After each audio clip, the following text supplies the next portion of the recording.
اب دیکھیں جی اللہ تعالیٰ نے جس پیشن سے توحید کو بیان کیا نا یہاں پہ، اور وہ چیزیں جو کامن آبزرویشن میں آتی ہیں اس زمانے کے انسان کے لیے بھی اور آج کے انسان کے لیے بھی، وہ بیان کی ہے.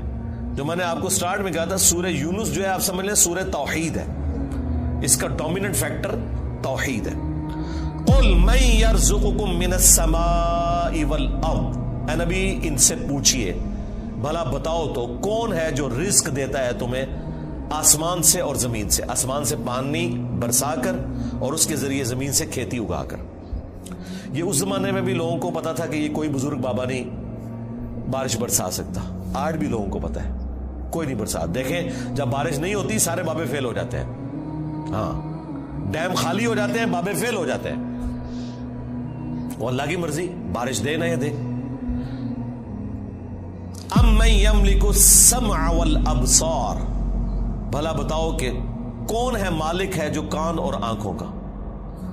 اللہ نے کان بھی بنائے آنکھیں بھی بنائی، کوئی اور مالک ہو ہی نہیں سکتا. اچھا مجھے بتائیں یہ بزرگ جب ڈورے ہوتے ہیں وہ بھی ڈیوائسز لگواتے ہیں، ہاں ان کی آنکھیں جب کمزور ہوتی ہیں کیا انہوں نے اینکیں نہیں لگائی ہوئی؟ جتنے یہ غوث وقت ہے نا اس وقت سب کی اینکیں لگی ہوئی ہیں.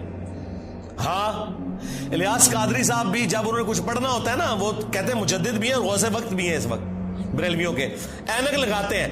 کیوں لگاتے ہو اینک؟ تم تو دلوں کے بھی چھپے ہوئے راز جانتے ہو، سامنے چیز آئی ہوئی نہیں پڑھ سکتے. ابھی تو انجینئر صاحب نے اپنا فارمولہ نہیں رکھا میکینیکل انجینئرنگ کا، مشین ڈیزائن کا. تم جو اردو میں لکھی ہوئی باتیں ہیں وہ بھی انگریز کی بنائی ہوئی اینک کے بغیر نہیں پڑھ سکتے. ہمیں تو کل تک کہتے تھے جی اگر انگریز ہوا میں اڑ سکتا ہے تو بابا کیوں نہیں اڑ سکتا؟ انگریز تو اڑ کے دستا ہے جہاز بہ کے، بابا بھی اڑ کے دسے مان لواں گے. تو انگریزوں کی بنائی ہوئی اینکیں لگا کے تم لوگ وہ چیزیں پڑھتے ہو تو ظاہر تم تو مالک نہیں ہو ان آنکھوں کے. آج تک کسی بزرگ نے اپنی آنکھیں کمزور ہونے سے روکی ہیں؟ کوئی شخص اپنے بڑھاپے کو ٹال سکتا ہے؟ کوئی پیغمبر بھی نہیں ٹال سکتا اپنے بڑھاپے کو. بال سفید ہوئے تو ہو گئے، نظر کمزور ہوئی ہے تو ہو گئی ہے. تو یہ چیز ہے. اللہ تعالیٰ فرماتا ہے کہ پوچھ ان سے اے نبی صلی اللہ علیہ وآلہ وسلم کون مالک ہے کان کا اور آنکھوں کا. وَمَن يُخْرِجُ الْحَيَّ مِنَ الْمَيِّتِ، اور کون ہے جو مردے میں سے زندہ کو نکالتا ہے. بظاہر زمین مردہ ہوتی ہے اس میں سے زندہ کھیتی نکلتی ہے. بظاہر انڈا ہماری کامن آبزرویشن کے اعتبار سے مردہ ہوتا ہے، اس میں سے چوزا نکلتا ہے. ویسے تو وہ مردہ نہیں ہے لیکن قرآن چونکہ لٹریچر کی زبان میں کامن آبزرویشن پہ بات کر رہا ہے اس اعتبار سے تو وہ بظاہر ہل جل نہیں رہا. ایک بیج اس کے اندر زندگی ہے لیکن بظاہر مردہ ہے، اس میں سے 6 ارب گنا بڑا درخت نکلتا ہے. وَيُخْرِجُ الْمَيِّتَ مِنَ الْحَيِّ،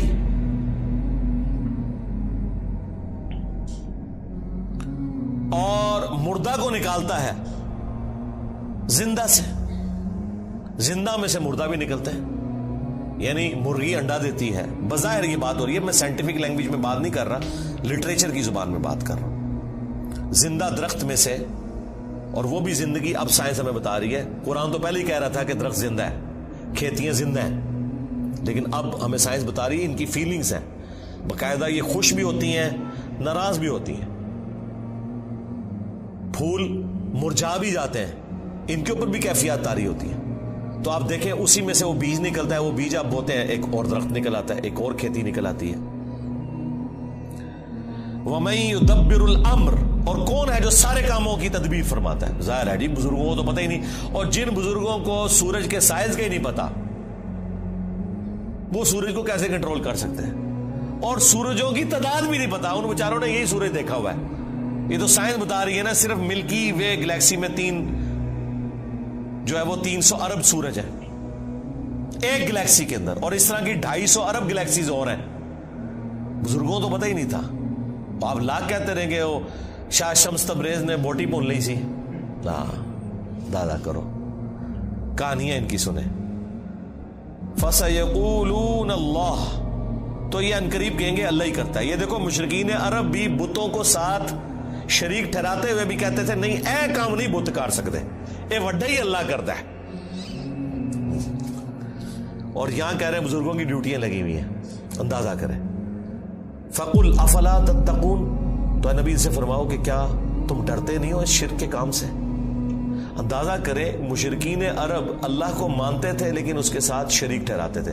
ہمیں بتایا گیا ہے کہ جی یہ قرآن کافروں کے بارے میں نازل ہوا ہے جو اللہ کو نہیں مانتے تھے،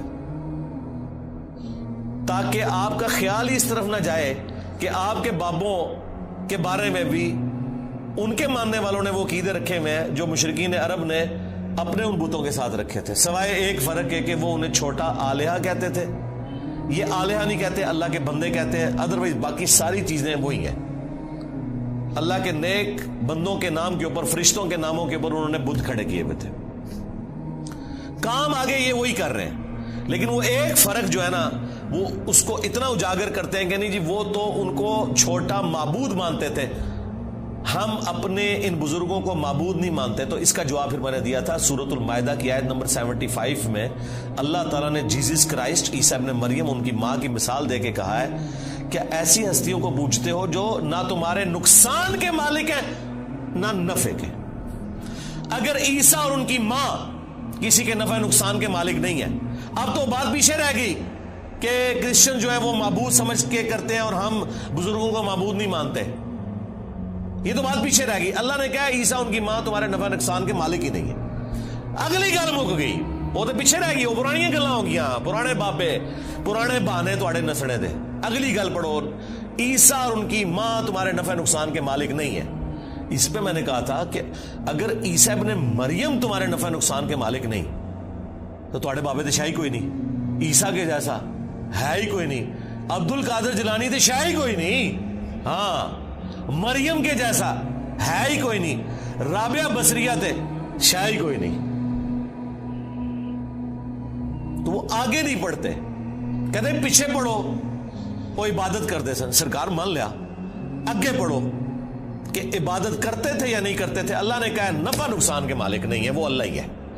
اس کا مطلب یہ ہے کہ جس کو تم نفع نقصان کا مالک سمجھتے ہو گویا تم اسے خدا مانے ہوئے ہو، بھلے تم کہتے رہو کہ ہم اللہ کا بندہ مان رہے ہیں. اللہ نہیں مانتا اس بات کو.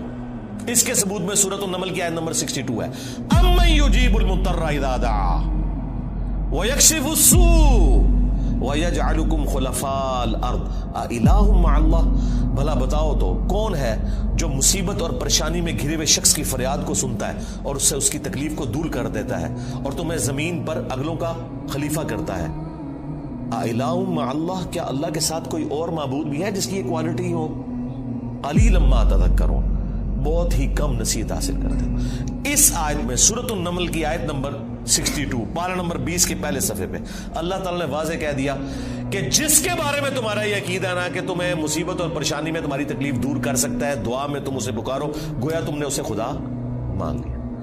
وہ اگلے دن وہ پاپا جانی کہہ رہے تھے کہ ڈسپرین کی گولی اگر مشکل کشا ہے تو شیخ عبد القادر جیلانی نہیں. سرکار ڈسپرین کی گولی جب ہم کھاتے ہیں تو سر درد دور ہوتا ہے. عبد القادر جیلانی نو چٹ کے بھی ویکھ لو تھوڑا سر درد نہیں دور ہونا. ہاں ذہن میں رکھیے گا. اگر کوئی نہیں مانتا میں تھوڑی اور وصف مثال دیتا ہوں. انہی کا جب پیشاب بند ہوا تھا تو آغا خان میں ان کا آپریشن ہوا تھا تو عبد القادر جیلانی کے مزار پہ اٹھا کے لے جاتے نا. ہاں وہ ڈاکٹروں نے ہی آپ کی ہیلپ کرنی ہے جب پیشاب بند ہوتا ہے. ایون عبد القادر جیلانی کا بھی پیشاب بند ہونا وہ بھی ڈاکٹر ہی علاج کرے گا، خود کوئی اپنا علاج نہیں کر سکتا. سیدھی سی بات ہے. تو مثالیں ہی دیتے ہیں ظاہری اسباب، ادویات، یہ اللہ تعالیٰ نے ان کے ساتھ چیزیں جوڑی ہوئی ہیں. تو میں نے ان کو اگلی مثال دی ہے کہ ویل مچھلی 1.5 گھنٹے تک اپنا سانس روک سکتی ہے. لے آؤ سارے بابے 1.5 گھنٹے ایسے سمندر ہی سٹیں گے انہوں نے. ظاہر ہے یہ کہتے ہیں نا کہ بزرگان دین جو ہیں وہ مطلب یہ انگریزوں سے بھی بہتر ہے تو جانوروں سے بھی بہتر ہوں گے، یا منو کہ تواڈے سارے بابے ویل مچھلی تو بدتر نے. اڑنے کا نہیں کہہ رہے، اڑتے نہیں سکتے ہو، چلو ایسا روکا گے نا جان تے چھوٹے نا. 1.5 گھنٹے ایسے سمندر ہی سٹیں گے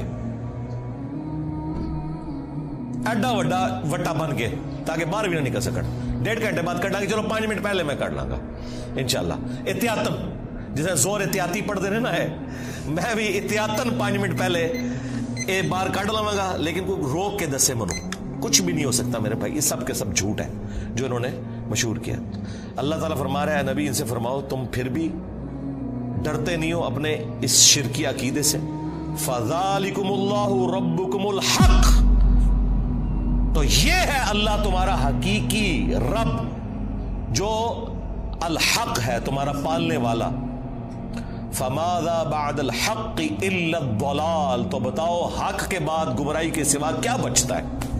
یعنی یہ دو ہی آپشن ہو سکتے ہیں، اگر اللہ حق ہے باقی سب باطل ہے. پھر اللہ کے مقابلے پر اگر آ جائے، اس میں ان ہستیوں کا قصور نہیں ہے، ذہن میں رکھیے گا. لیکن مثال کے لیے پھر اللہ نے کہا ہے اگر اللہ ارادہ کرے کہ عیسیٰ اس کی ماں اور سب لوگوں کو ہلاک کر دے، اللہ کو کوئی پوچھ نہیں سکتا. سورۃ المائدہ آیت نمبر 17. اب کوئی اللہ کو یہ سمجھائے گا کہ یا اللہ عیسیٰ کا رگڑا کیوں نکالا نعوذ باللہ ان کی نظر میں؟ نہیں بھئی، جب توحید اسٹیبلش کرنی ہے تو وہ ہمارے استاد مولانا ساق صاحب کہتے تھے اور جدو توحید بیان کریں گے تو نبیوں کی گستاخی آپ ہی ہو جائے گی. یہ ہو نہیں سکتا کہ ایسی توحید بیان کریے اور گستاخی نہ ہوئے، کیونکہ گستاخی آپ کہہ رہے ہیں، وہ گستاخی ہے نہیں ہے. نبی نہیں سے گستاخی مانیں گے. اللہ تعالیٰ نے سورہ نساء میں فرمایا عیسیٰ ابن مریم کبھی یہ اور محسوس نہیں کریں گے اور نہ کوئی مقرب فرشتہ کہ اسے اللہ کا بندہ کہا جائے. اور پھر اللہ نے کنکلوڈ کیا ہے کہ اگر کوئی فرشتہ یا کوئی پیغمبر اس چیز سے شرمندگی محسوس کرے کہ وہ بندہ ہے ہمارا، ہم قیامت کا دن بلا لیں گے، پھینکیں گے جہنم کے اندر سمجھانے کے لیے. اللہ تعالیٰ تو بالکل نہ اس کا کوئی پیغمبر رشتہ دار ہے نہ کوئی فرشتہ رشتہ دار ہے، سب کے سب اس کے بندے ہیں. ہاں اللہ اکبر. فَأَنَّا تُصْرَفُونَ، تو پھر کہاں رخ موڑ کے پھرے جا رہے ہو؟ كَذَلِكَ حَقَّتْ كَلِمَةُ رَبِّكَ عَلَى الَّذِينَ فَسَقُوا أَنَّهُمْ لَا يُؤْمِنُونَ، بالکل اس طریقے سے ثابت ہو چکی ہے تمہارے رب کی بات ان لوگوں کے اوپر جو سرکشی کے اوپر اترے ہوئے ہیں کہ وہ کبھی بھی ایمان نہیں لے کر آئیں گے. یعنی اللہ نے ان پہ مہر لگائی ہے بسبب اس کے کہ حق سامنے آنے کے باوجود انہوں نے حق ماننے سے انکار کیا. اللہم من احییتہ منا فاحیہ علی الاسلام ومن توفیتہ منا فتوفہ علی الایمان. سبحانک اللہم وبحمدک اشہد ان لا الہ الا انت استغفرک واتوب الیک وما علینا الا البلاغ المبین. جزاکم اللہ خیرہ.